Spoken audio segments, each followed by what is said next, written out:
Hi, welcome to my channel. నిర్మినాని తులసి చందు. ఈ madam గారు తను చెప్పాలనుకున్న ఎలాంటి విషయాలైనా, ముఖ్యంగా ఒక వర్గానికి వ్యతిరేకంగా ఆవిడ మాట్లాడే మాటలు కానీ అవన్నీ కూడా ఎంత క్లీన్గా, ఎంత నీట్గా, ఒక రకంగా చెప్పాలంటే ఏదో అడ్లుకున్నట్టుగా ఒక్కొక్క మాట చాలా పద్ధీలంగా భలే ఇంజెక్ట్ చేస్తారండి నెగిటివిటీని మాత్రం ప్రజల్లోకి. సో ఇప్పుడు ఇదే విషయంలో ఇదే మేడం రావణ్ అనే ఒక ప్రశ్నిస్తున్నాను అని చెప్పి బూతులు మాట్లాడి ఇంట్లో ఆడవాళ్ళపైన, ఇంకా డైరెక్ట్గా హిందూ మతం పైన పవన్ కళ్యాణ్ గారి వాళ్ళ భార్య పైన ఇష్టానుసారంగా మాట్లాడిన ప్రశ్న రావణ్ అనే వ్యక్తి అరెస్ట్ అయితే పాపం మేడం కన్నీళ్ళు పెట్టేస్తున్నారండి. అసలు సమస్యలే లేవా మీకు? తెలంగాణ రాష్ట్రంలో కానీ ఆంధ్రప్రదేశ్లో కానీ నిరుద్యోగంతో బాధపడుతున్న యువత ఉంది. ఇంకా చాలా ఏరియాలో తెలంగాణలో ఎప్పటికీ కూడా మంచినీరు దొరకని ప్రాంతాలు ఎన్నో ఉన్నాయి. సో అలాంటివేవి వీళ్ళు కనిపించవు. ఆడెవడో నోరు దోలెక్కిపోయి ఇష్టానుసారంగా హిందూ మతం పైన కోట్లాది మంది ఒక సెంటిమెంట్ మీద ఇష్టానుసారంగా మాట్లాడిన వ్యక్తి అరెస్ట్ అయితే కన్నీటి సందర్భం అన్నట్టు మాట్లాడుతున్నారు బాబు. ఈవిడ ఇంకా క్లియర్గా చెప్పాలంటే ఈవిడ ఒక ఫెమినిజం, ఆడవాళ్ళకి ఏదైనా సరే చాలా తొందరగా రియాక్ట్ అయిపోయే వ్యక్తి. ఇదే ఆడవాళ్ళని లేత బత్తాయిలు అని చెప్పి ఒక వీడియో చేసినప్పుడు ఈవిడ ఎక్కడుంది మరి? అంటే ఇలాంటి వాళ్ళందరూ కూడా ఒకటే భయ్య, డబ్బులు ఎక్కడి నుండి వస్తే వాళ్ళకి సపోర్టివ్గా మాట్లాడు, పని కట్టుకొని ఒక వర్గ ప్రజల్ని అంటే వీళ్ళు ఎలా తయారంటే హిందూ మతం అనగానే వీళ్ళకి ఎందుకో తెలియదు అంత కంపరం, అంత ఇది. అసలు హిందూ మతంలో ఉన్న గొప్పదనం ఏంటంటే అవతల వ్యక్తి ఏం మాట్లాడినా ఏం చేసినా సరే మన హిందువులు అంతగా పెద్దగా రియాక్ట్ అవ్వం. అసలు వాడికి సపోర్ట్ ఎలా చేస్తుందో నాకు ఎస్ఏ ఈవిడ నిజంగా బాబోయ్ ఏదో అనుకున్నాను, కానీ ఎంత దారుణమైన మహిళ అనుకోలే. ఇంత దారుణంగా మాట్లాడుతుంది అంటే పవన్ కళ్యాణ్ గారు మాట్లాడిన మాటల వల్లే ఇలాంటి వాళ్ళు పుట్టుకొచ్చారట. అసలు పవన్ కళ్యాణ్ గారు ఎలాంటి సందర్భంలో మాట్లాడరో నీకు అయినా ఐడియా ఉందా? అయినా ఐడియా ఉన్నా సరే నువ్వు అది చెప్పవు కదా. పవన్ కళ్యాణ్ అనే వ్యక్తి పదే పదే ఒక వర్గం అంటే ఎలా అంటే కావాలని పవన్ కళ్యాణ్ గారు ప్రతి విషయంలో లాగి ఆయన మీద, ఆయన ఇంట్లో ఆడవాళ్ళ మీద, ఈవెన్ వాళ్ళ ఇంట్లో చిన్న పిల్లలైన ఆడపిల్లలు కూడా ఇష్టానుసారంగా మాట్లాడిన సందర్భంలో పవన్ కళ్యాణ్ గారు ఆ రోజు అలా మాట్లాడితే అది కూడా ఎంత దారుణంగా, ఎంత వరస్ట్గా, ఎంత బూతులతో పవన్ కళ్యాణ్ గారు ఎప్పుడూ మాట్లాడలేదు. తప్పు చేసినోడు తాట తీస్తాను, తప్పు చేసినోడిని చంపడం అలాంటి మాటలే మాట్లాడరు తప్ప ఏడిలాగా కళ్ళు మూసుకుపోయి ఆడ మగ తేడా లేకుండా, దేవుడు మనిషి అనే తేడా లేకుండా ఇష్టానుసారంగా ఏనాడు మాట్లాడేది. అలాంటిది ఎలా మాట్లాడుతుందంటే ఇప్పుడు పూర్తిగా పవన్ కళ్యాణ్ గారు అలా మాట్లాడడం వల్లే రావణ్ అనే వ్యక్తి ఇలా మాట్లాడుతున్నాడు. సో ఆయన తప్పేం లేదు, ముందు నాయకులు కరెక్ట్గా ఉండాలి, ఏదేదో ఇష్టానుసారంగా మాట్లాడు. అసలు పవన్ కళ్యాణ్ లాంటి నాయకుడిని నువ్వు ఇండియా మొత్తంలో సొంత తన జేబులో డబ్బులతో ప్రజలకు ఖర్చు పెట్టే నాయకుని నువ్వు చూపించగలవా? ఇండియా మొత్తంలో కాదు, ప్రపంచం మొత్తంలో. అలాంటి మీ కళ్ళకు కనిపించవు. వాడు యూట్యూబ్ ఛానల్లో ఎప్పుడైనా సరే ఒక మంచి విషయం మీద కానీ, ఒక ప్రజలకు ఉపయోగపడే విషయం మీద కానీ ఎప్పుడైనా మాట్లాడా? ఎప్పుడు ఆ కులం మతం, కులం మతం, కులం మతం, కులం మతం అంటే వీడికి పవన్ కళ్యాణ్ గారు తప్ప ఇంకెవరు కనిపించరు. ఈవెన్ తులసి చందు గారికి కూడా మైలేజ్ రావాలంటే పవన్ కళ్యాణ్ గారి పేరు తీసుకొచ్చి రావణ్ వీడియో చేస్తేనే మైలేజ్ వస్తుంది. అదేదో రావణ్కి ఇవి డైరెక్ట్గా సపోర్టివ్గా మాట్లాడితే మైలేజ్ రాదు. అందుకే పవన్ కళ్యాణ్ గారి పేరు ఎత్తకుండా వీళ్ళొక్క వీడియో కానీ ఏది చేయలేరు భయ్య. వీళ్ళు ఎంత దరిద్రున కొడుకులు అంటే ఒక్కొక్కరు 3-5 లక్షలు ఏంటది మళ్ళీ స్టూడియో ఎక్విప్మెంట్కి డబ్బులు నెల నెల దొబ్బి ఓన్లీ పవన్ కళ్యాణ్ గారి మీద వ్యతిరేకంగా మాట్లాడడం కోసం 3 లక్షలు ఇస్తున్నారంటే వీళ్ళకి ఇచ్చినోడికి హ్యాట్స్ ఆఫ్. నిజంగా వీళ్ళ పనే బాగుంది కదా.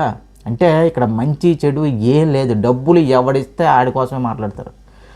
నీ తోటి మహిళలే, హిందూ మహిళలే, హిందుత్వం గురించి మాట్లాడిన మహిళలే లేత బత్తాయిలు అని ఒక పెద్ద తంబ్లైన్ పెట్టి మాట్లాడినప్పుడు నువ్వెక్కడికి వెళ్ళావు మేడం?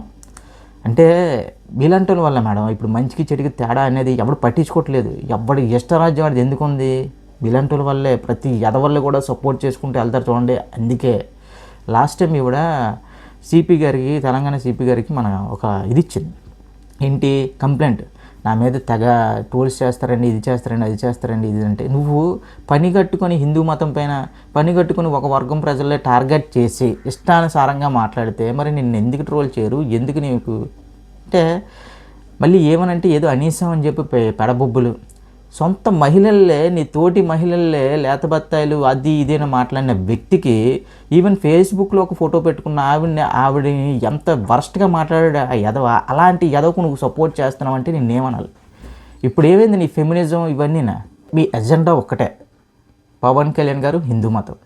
ఈ రెండు లేకుండా మీరు ఏం చేయలేరు. మీలాంటి వాళ్ళు ఎంతమంది వచ్చినా సరే హిందూ మతానికి కానీ పవన్ కళ్యాణ్ గారు కానీ అసలు నథింగ్ అబ్బా. ఎందుకంటే హిందూ మతం అనేది మీలాంటి వాళ్ళు ఎంతమంది మీలాంటి వాళ్ళు మహామహులే, పెద్ద పెద్ద యోధులు, పెద్ద పెద్ద వేరే వేరే దేశాల నుంచి దండయాత్రలు చేసినా సరే చెక్కి చెదరన హిందూ మతాన్ని మీలాంటి వాళ్ళు ఎంతమంది పని గట్టుకొని అలా దించాలని చూసినా, ఎంత దారుణంగా మాట్లాడినా అసలు వెంట్రుకు కూడా కదలదు. ఇంకా క్లియర్గా చెప్పాలంటే హిందూ అనేవాడు ఎంత ప్రశాంతంగా ఉండడం వల్లే మీలాంటి వాళ్ళు ఇష్టం వచ్చినట్టుగా మాట్లాడుతున్నారు. ఎంత దారుణం అండి. ఒక హిందూ మతం మీద, హిందూ రాముడి మీద, కృష్ణుడి మీద, అసలు ఆ హిందూ మతాన్ని సపోర్ట్ చేసిన ప్రతి ఒక్కరిని అమ్మనాభూతులు తిడుతున్న వ్యక్తిని అరెస్ట్ చేస్తే అలాంటోడికి నీ సపోర్ట్. చిన్న పిల్లల దగ్గరికి వెళ్ళి, స్కూల్ పిల్లల దగ్గరికి వెళ్ళి, మతాల మీద కులాల మీద చిచ్చు పెట్టిన ఒక వ్యక్తి దగ్గరికి వెళ్ళి ఆయనకి నువ్వు సపోర్ట్ చేస్తున్నావంటే నీ యొక్క జర్నలిజం విలువలకి హ్యాట్స్ ఆఫ్. నిజమే, మీదంతా ఐపాక్ టీం కదా, అలాగే ఉంటుంది. ఇంత మరి నాకు మీ జర్నలిజం అసలు మీకు ఎవడరా సర్టిఫికేట్లు ఇస్తున్నాడు? జర్నలిజం అని ప్రతి ఓడు యూట్యూబ్ ఛానల్ పెట్టిన ప్రతి ఓడు జర్నలిజం అని చెప్పుకుంటున్నాడు. జర్నలిస్టే. ఈవిడేం జర్నలిస్టో నాకేం తెలియదు. ఏ రోజు కూడా తెలంగాణలో ఉన్న, ఆంధ్రప్రదేశ్లో ఉన్న ఒక కోర్ సమస్యలపై ఎప్పుడు కూడా మాట్లాడేది వీళ్ళు జర్నలిజం అంట. వీళ్ళు మాట్లాడే సమస్యలు ఏవంటే పవన్ కళ్యాణ్ గారు, హిందూ మతం, ఒక పెద్ద పెద్ద సమస్యలు ఉంటాయి చూడండి. పెద్ద పెద్ద సమస్యలు అంటే ఏదో ప్రజలకు ఉపయోగపడే సమస్యలు కాదు, పనికి మాలని సమస్యలు. ఒక కేంద్ర ప్రభుత్వం ఒక సిఎస్ఎస్సీ ఇస్తే దానికి వ్యతిరేకంగా మాట్లాడడమే తప్ప దానిలో ఉన్న మంచిని కానీ దేన్ని కానీ ఏది పట్టించుకోరు. మన ఒక వీడియో వచ్చింది హైదరాబాద్లో, ఉన్న రోహింగ్యాలో ఒక కాలనీ పెట్టుకున్నారట. అంటే అలాంటివి మీకు కనిపించండి. అసలు మెయిన్ ఏం చేయాలంటే భయ్యా, ఇలాంటి వాళ్ళకి కానీ బెయిల్ వచ్చి అనుకో అరెస్ట్ చేసిన తర్వాత ఇంకొంతమంది పుట్టుకొస్తారు. ఆ బెయిల్ అనేది ఇంత తొందరగా రావడం వల్లే ఇలాంటి వాళ్ళందరూ ఇలాంటి వీడియోలు ఇష్టానుసారంగా అప్లోడ్ చేస్తున్నారు. హిందూ మతాన్ని కానీ, హిందూ మతం మీద మాట్లాడిన వాళ్ళు కానీ వ్యతిరేకంగా. అదే కొంతమందికి శిక్ష అనేది కరెక్ట్గా పడితే వెనక్కి తగ్గుతారు. ఈ బెయిల్ కూడా రాలేని వాళ్ళు ఎవరో తెలిసా భయ్యా? ప్రతి విషయంలో డబ్బు లేని వాళ్ళు, పేదవాళ్ళే. ఇలా డబ్బులు బాగా ఎక్కువైపోయి కొట్టుకున్న వాళ్ళు, వేరే వాళ్ళు సపోర్ట్ ఉన్నోళ్ళు అసలు జైల్లో ఎవడు ఉండట్లేదు భయ్యా. జైల్లో మగ్గుతుంది బెయిల్ రాలేనోడు, డబ్బు లేనోడు మాత్రమే. లేకపోతే వీడికి అప్పుడే బెయిల్ రావడం నాకు అర్థం కావట్లేదు. ఒక కేసులో బెయిల్ వస్తుంది, ఇంకో కేసులో అరెస్ట్ చేస్తున్నారు. అసలు బెయిల్ ఏ ప్రాతిపదికన ఇస్తున్నారు నాకు అర్థం కావట్లేదు. ఎంతమందిని ఒక రకంగా చెప్పాలంటే కులాలు మతాల మీద చిచ్చు పడుతున్నాడు వీడు డైరెక్ట్గా. ఒరే, చిన్న పిల్లలతో వీడియో చేసినప్పుడే నీ యొక్క మొత్తం క్రియేటిబిలిటీ దొబ్బిందిరా. ఎందుకంటే ఇంత చిన్న వయసులోనే వాళ్ళ మనసుల్లో నువ్వు కులమని, మతమని, అదని ఇదని వేస్తున్నావు చూసావా? అలాంటి వాడికి సపోర్ట్ చేస్తున్న ఇలాంటి తులసి చందు లాంటి వాళ్ళు మాత్రం ఖచ్చితంగా వాడికంటే వీళ్ళే డేంజర్, గుర్తుపెట్టుకోండి.